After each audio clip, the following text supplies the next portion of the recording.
Uhuru la famille, bienvenue sur votre chaîne Fateleku Kemet.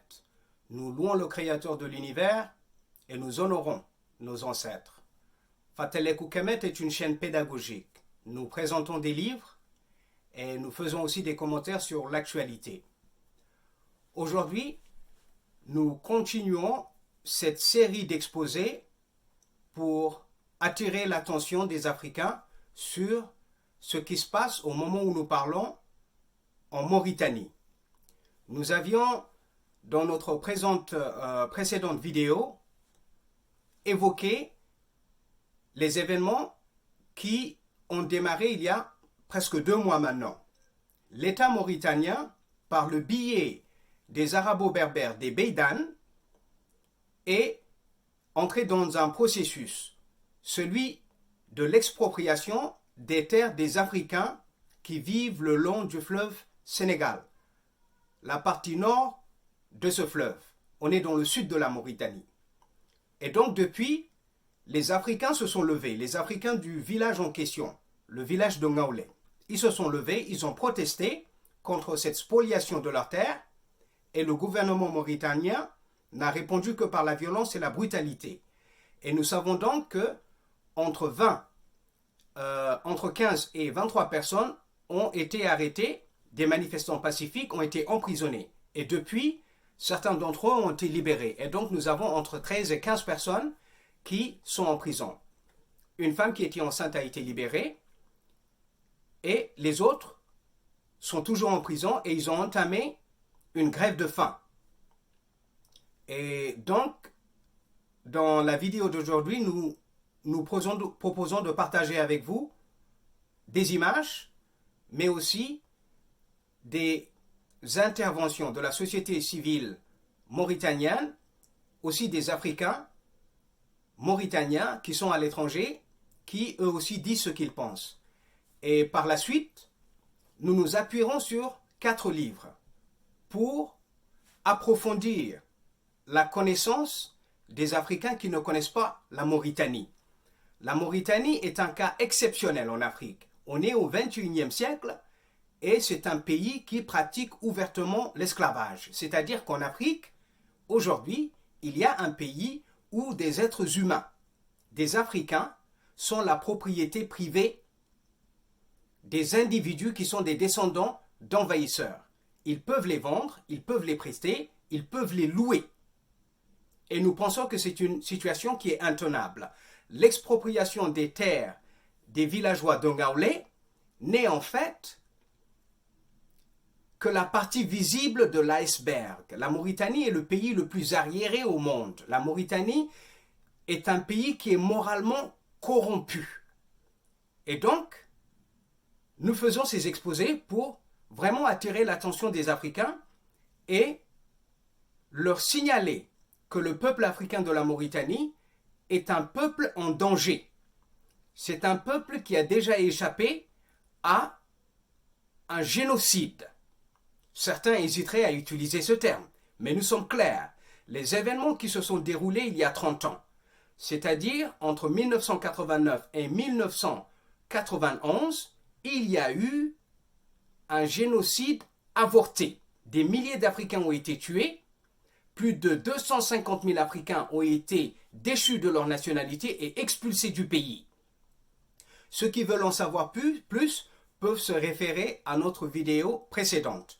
Et pour le moment, nous allons simplement regarder ensemble ces images de ces manifestations de ces Africains mauritaniens à Nouakchott, la capitale même de la Mauritanie, mais aussi écouter la voix de la société civile, de certains membres de la société civile mauritanienne et de ces Africains mauritaniens qui vivent à l'étranger, qui réagissent. Et donc, nous démarrons l'exposé des livres sur lesquels nous nous appuierons pour vraiment édifier les Africains sur la situation mauritanienne. Bonjour mes chers compatriotes, bonjour chers amis, chers frères. Je continue toujours à suivre les prisonniers, les détenus de Rosso, de la prison de Rosso. Je pense que les arrestations continuent toujours, ça ne s'arrête pas. Il y a des enquêtes un peu partout et à travers aussi ces enquêtes, ce jour 23/12/2021, la police continue à arrêter des personnes innocentes au niveau d'Ngaoulé. Parmi les personnes arrêtées, M. Tahiri Kadiata Wad et son fils Alioune Tahiri Wad. Ces deux sont conduites devant le procureur de Rosso à l'instant même où je vous parle. Et d'autres sont recherchés. Les raisons sont ignorées. On ne sait pas pourquoi cette police s'acharne contre les populations d'Ngaoulé. Je ne sais pas ce qui se passe réellement. Donc, on dirait que le système a une mission que nous ignorons malheureusement contre cette population la plus diminuée, contre cette population innocente, contre cette population qui a réclamé ces terres qui ont été données par un baron de l'IPR, un multimilliardaire. Ça, nous ne savons pas pourquoi. Aujourd'hui, je fais appel encore une fois de plus ce matin aux ONG, aux associations de droits de l'homme, aux hommes et aux femmes épris de justice, de regarder de tout près ce problème de prison au niveau de la ville de Rosso. Ça nous inquiète tous parce qu'il y a atteinte aux droits de l'homme et il y a des innocents qui sont détenus. Nous ne savons pas ces innocents, qu'est-ce qu'il faut dans cette prison. Ils sont affamés et puis ils ne mangent pas. Parmi d'autres détenus qui n'arrivent pas à dormir malgré la grève de faim et d'autres n'arrivent pas à trouver exactement ce qu'il faut comme médicaments, comme soins. Et cela nous rappelle vraiment que nous ne sommes pas dans un pays démocratique où le respect des humains, malheureusement ce pays, apparemment ce système n'est pas un système démocratique. Il ne fait que torturer les gens, emprisonner les gens illégaux. Ça, nous ne pouvons pas l'accepter. Nous devons tous le dénoncer et nous suivons ça de près. Et nous n'abandonnons jamais nos frères, nos citoyens les citoyens mauritaniens d'Ngaoulé et de Bababé et les associations des droits de l'homme, les militants des associations des droits de l'homme qui ont été arrêtés aussi. Et voilà, donc ça c'est le régime de Ghazouani, ça c'est la concertation qu'il avait promis, et ça c'est le dialogue. Et voilà, donc tous les partis politiques doivent dénoncer cette injustice qui a été commise en Ngaoulé et à Bababé, dont beaucoup de gens souffrent actuellement, des détenus se trouvent actuellement en prison à Rosso. Vous devez dénoncer ces injustices tous. Moi, je fais appel aussi aux groupes WhatsApp qui sont là en train de discuter des sujets peut-être importants, mais ils doivent aussi, au sein de ces groupes WhatsApp, dénoncer ces injustices parce que ce sont nos frères, ce sont nos citoyens mauritaniens qui sont en prison, qui ont été détenus de façon illégale, et chacun de nous peut avoir son frère dans cette prison et torturé, ou ses dents sont cassées, ou son pied est cassé. Vous ne devez pas l'accepter. Je demande au groupe WhatsApp de commencer à parler de ces détenus parce que c'est quelque chose qui est en train de s'aggraver et nous devons tous le dénoncer. Je vous remercie. Maintenant, nous ne pouvons pas vivre avec vous.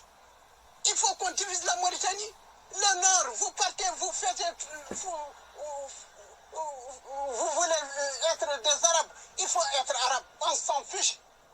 Nous, on ne va jamais mettre en arabe ici, langue, on ne va jamais, chacun, les peuples vont créer leur langue nationale, on va travailler avec le Poulard, les Soniques vont travailler avec les Soniques, les Wolofs vont travailler avec le Wolof, vous les Bédan, vous travaillez avec vos faux arabes. Maintenant, jusqu'à que vous voulez, si vous voulez qu'on s'entende, si vous voulez qu'il y ait la paix dans ce pays, on s'assoit autour d'une table. Nous ne reconnaissons pas l'arabe comme langue officielle. Nous ne reconnaissons pas l'arabe comme langue officielle. Jamais au grand jamais. C'est clair et net. Nous reconnaissons, les peuples reconnaissent leur langue officielle. Ces peuples, les Sénégalais, la même chose, les Wolofs, la même chose. On nous emmerde. Vous ne représentez même pas 10% dans ce pays depuis l'indépendance. Vous croyez que vous êtes... Vous croyez que les gens, ils ne veulent pas... Nous ne voulons pas détruire la Mauritanie.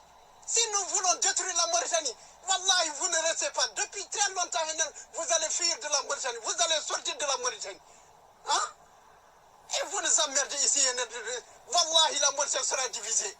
Si vous continuez à persister que la Mauritanie c'est un pays arabe, c'est un pays de Bédan, vous faites ce que vous voulez, vous nous arrachez nos terres, vous nous privez les papiers d'état civil. Tu crois qu'on va vous laisser comme ça? Vous empêchez nos enfants de travailler, d'aller à l'école. Or que vous ne connaissez rien, vous êtes là des faux arabisants, vous dites arabe, vous ne connaissez rien. Toute l'administration, vous ne connaissez rien. De Ghazouani jusqu'à dernier plan, vous ne connaissez rien. Vous avez détruit ce pays. Vous avez volé les biens de ce pays. Vous avez... Non, il faut que vous arrêtez votre cinéma. Il faut qu'on vous arrête. On en a marre. Maintenant, on ne va plus. Vous ne voulez pas la paix. Maintenant, on va s'asseoir. Chacun peut faire du désordre dans ce pays. Et si jamais vous hasardez, si les Noirs révoltent contre vous, le jour que les gens décident, wallahi, vous allez tous fuir de la Mauritanie. Wallahi, vous allez tous fuir de la Mauritanie. Et il faut jouer avec le feu. 100 personnes des Noirs, ils peuvent combattre toutes les Bédans. Je te dis, toute l'armée Bédan, toutes les communautés Bédan. Et vous nous emmerdez ici. La guerre du Sahara qui a fait le... S'il n'était pas nous dans la guerre du Sahara, est-ce que vous allez oser de s'asseoir ici et Ghazouani va gouverner la Mauritanie? S'il n'était pas nous qui ont combattu la guerre du Sahara, les policiers, ils vous ont bastonné. Ce sont les Noirs qui ont combattu, qui ont défendu ce pays. Vous, chacun, tous les officiers Bédan partaient tout le temps à pleurer aux frontières, comme colonel Brahim Oulaligay, on le disait replié, il passait tout son temps à pleurer devant les hommes de troupes. Les autres officiers, ils ont tous porté malades. Ils ne vont jamais, si on envoie quelqu'un au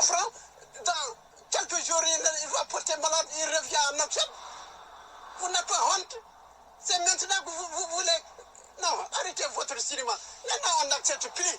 La Mauritanie, on va diviser la Mauritanie. Vous ne voulez pas rester avec les Noirs, allez-y faire votre pays arabe et nous, on va faire notre République du Sud. C'est clair et net. Nous, on va travailler sur ça et c'est ça qui va rester. On va diviser la Mauritanie au milieu. C'est clair et net. Vous restez au nord, nous on reste au sud. C'est clair et net. Il n'y a plus de masala. Parce que vous ne voulez pas du masala. Vous ne voulez pas la paix. Vous êtes des criminels. Vous êtes des assassins. Vous n'êtes pas des musulmans. Walid Lixewe qui a vendu nos terres. On est revenu sans rien. La personne, si tu n'as un village, s'il ne possède pas de terres, comment il va vivre? Il va retourner à la rue pour être des délinquants, pour être des voleurs, parce qu'ils n'ont pas des occupations. Ils n'ont pas des occupations. On réclame nos fils qui sont prisonniers là-bas à Rosso. À Rosso. Problème lay demen min ngar do toppitade ley demen ngawle koko deeta minen ko miskineɓe min ngala haydara joni noon pilsini kadi ɓe jaggat so lawɗu men pilso ha ter leydi ndi ko wadde men ɗo jaɓat nen ceeɗne joni enen jaare yimɓe nogas nen coka so gari dari ɓe gaspagne gawe lixse summinama lixse faale roos anani ko on probléme min goni. Moi, je suis natif de Ngaolé et j'ai fait presque tout mon cursus scolaire à Nouadhibou. C'est une ville où j'ai grandi de Larigui peut-être jusqu'à Karanasran et dans le temps j'ai été limité la ville de Nouadhibou, où j'ai fait mes écoles primaires et c'est par la suite que je suis parti vivre en Europe. Mais c'est pour dire que dans presque toute la partie nord de la Mauritanie, nous sommes en train de subir de l'injustice. Et cette injustice, que la population négro sache que c'est elle-même qui est visée par le régime de l'actuel président Azouani et sa bande. Parce qu'imaginez-vous, dans un pays où la peau noire n'a pas de dignité, en aucun concours tu ne peux réussir. Vous n'avez pas droit au travail. Les seuls droits que nous avions, c'est d'être cultivateurs ou éleveurs. Et aujourd'hui, c'est cette dignité qu'ils veulent nous empêcher d'être agriculteurs, parce que c'est des terres qu'on a héritées de nos pères, de nos arrière-grands-pères.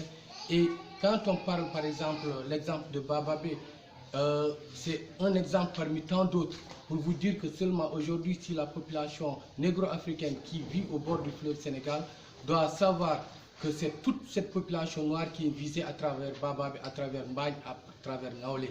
Et qu'il est temps que le régime Azouani et sa bande, soit préfet, sous-préfet, commissaire de police, que sachent que nous n'allons plus accepter de faire ce qu'ils ont envie de faire, c'est de nous faire taire.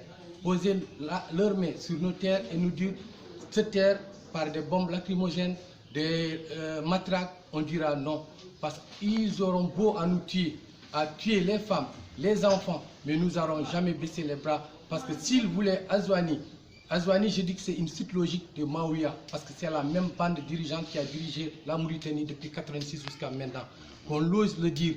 Pourquoi oser le dire? Parce que tous ces gens-là, ils ont été des commissaires, des commandants de police, des commandants de brigade du temps de Maouya. Et aujourd'hui, c'est ces gens-là qui brutalisent tout être noir. Et je pense que j'appelle à toutes les organisations nationales et internationales pour venir dire non à ce qui se passe en Mauritanie. Aujourd'hui, quand on parle de l'Israël et du Palestine, je pense que c'est aller loin. C'est aller loin. Traversez juste le fleuve Sénégal et vous aurez tout ce qui se passe là-bas en Israël. Il y a des femmes qui sont violées, battues, traumatisées et qui n'osent même pas aller se réclamer parce qu'ils n'ont pas le droit, tout simplement parce qu'ils sont noirs. Aujourd'hui, la Mauritanie est un pays qui veut exprimer uniquement les noirs. Ils veulent qu'il n'y a plus de noirs dans...